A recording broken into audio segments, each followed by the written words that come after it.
Luxembourg recently said it would sharpen its corporate tax rules. The rules, entering into force on the 1st of January, firm up the arm's length principle, meaning financing between different units of the same company should be carried out as if they were unrelated firms. The European Commission, which enforces competition rules in the European Union, welcomed the new rules introduced by Luxembourg.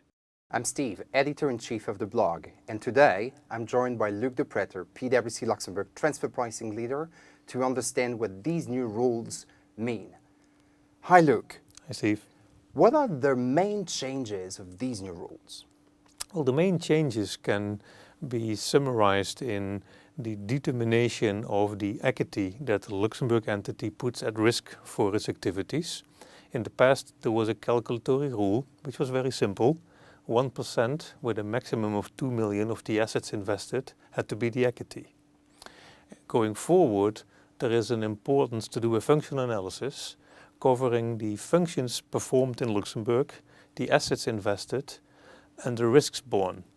That will drive, amongst others, the assessment of the investments owned and the risk that Luxembourg has of default. So then you can determine the equity, which is a much more sophisticated exercise than a simple 1% calculation. At the time of the publication, the authorities felt it necessary to give two safe harbor rules. One would be for entities that operate in the market performing similar functions than regulated entities for finance and treasury activities.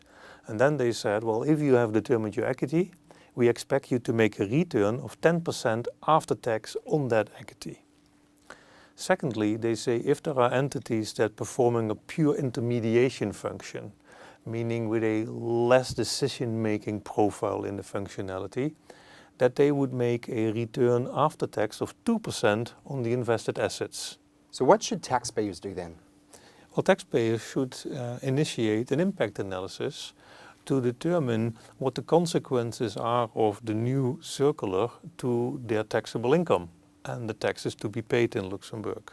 But they should also understand the substance requirements, meaning that under the new OECD view to substance, you need to have people with adequate skills to take the decisions that are in line with the functions that you have to perform in Luxembourg.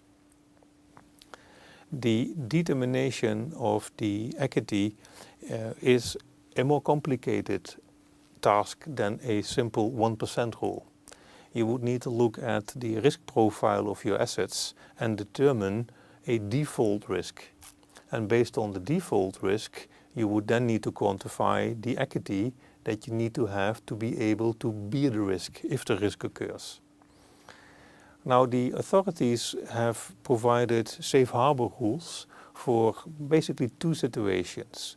One situation is when you are an entity performing treasury and finance activities that are also performed by regulated entities, so you have some similarity in your functional profile, you would need to realize on the equity that you have invested a 10% return after tax. The second simplification rule is that if you are an intermediary entity, you would look at the volume of the assets in which you invest as an intermediary and are expected to make a return of 2% after tax.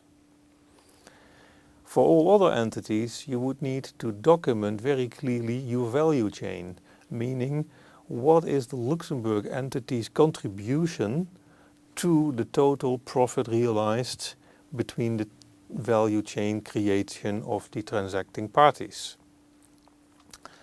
Don't wait too long, because the clock is ticking as of coming weekend.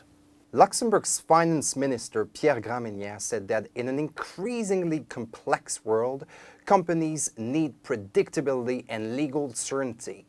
And these new rules match the latest developments both at international and European level. Thanks for watching.